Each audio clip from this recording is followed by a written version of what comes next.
last week I got a bill for the roads from last month, from May. So in this bill there is also payments for our trip to Stavanger that we have in May for 3 days. So then I think like maybe it's nice to talk a little bit about expenses when you drive a car in Norway. So we drive from Oslo to Stavanger by E18. That's a fastest road to Stavanger. You can choose different way, more beautiful, but it's longer.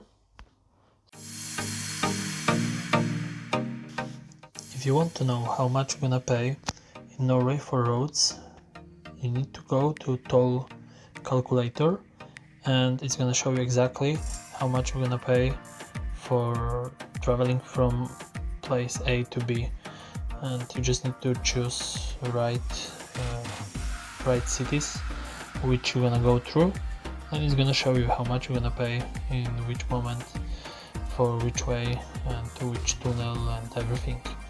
So it's very helpful if you're planning your trip very careful and you don't want to spend too much money, or you're looking for the best route. So it's good to check here.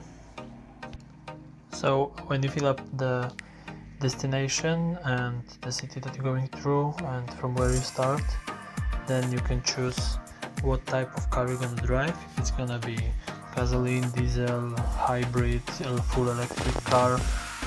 It's good also to set the date exactly when you're gonna go, because it's some difference between the weekends and working days and working hours, depends on the rush on the roads. So it's good also to put good hours where you're planning to driving.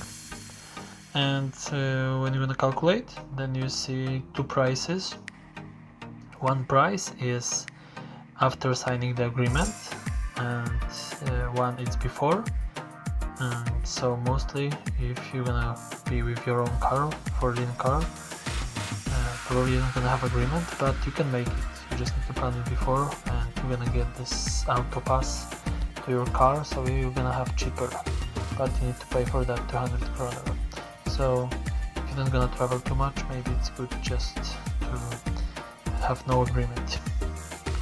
So I have the agreement, so as you see, on one way from Oslo to Stavanger I pay around 233 kroners, and basically on the way back it was pretty same, because I drive the same way.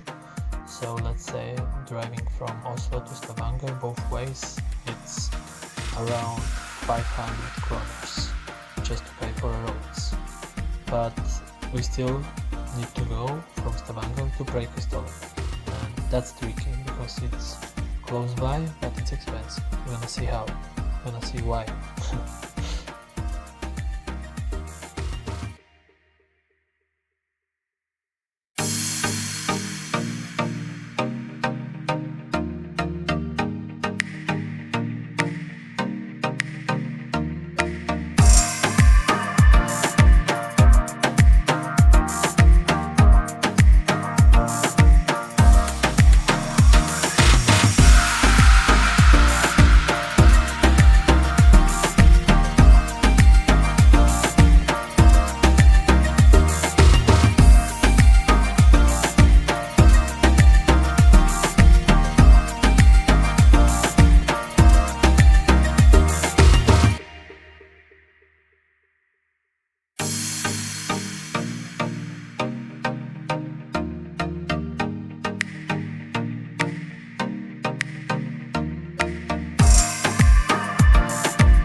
So now you can see how much you need to pay from Sandnes or Stavanger, that's close by, to Preikestolen.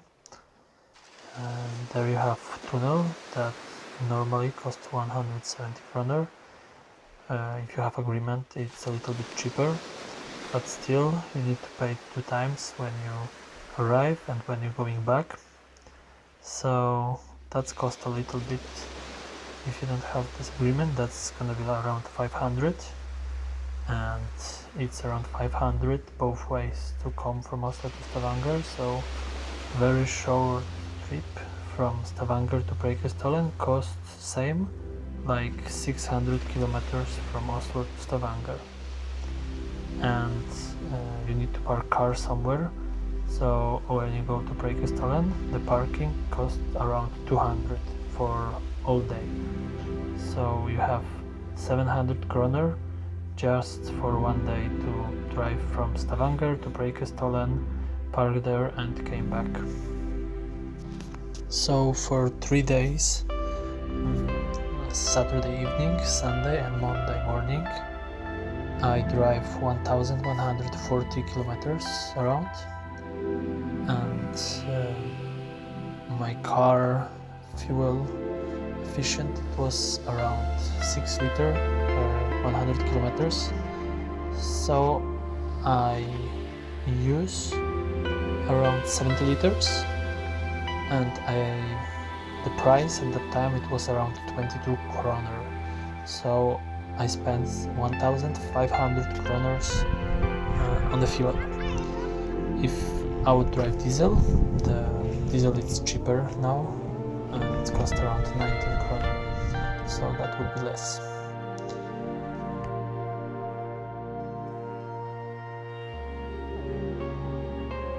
And for 2 nights in hotel in Stavanger, we pay around 2,000 kroner. So then it's plus 1,500 for fuel, and I spent around 900 for roads. That's give 4,400, and that's without food. So plus food, it's gonna be a little more expensive, and 200 for parking. So for sure it's 5,000, probably a little bit more than that.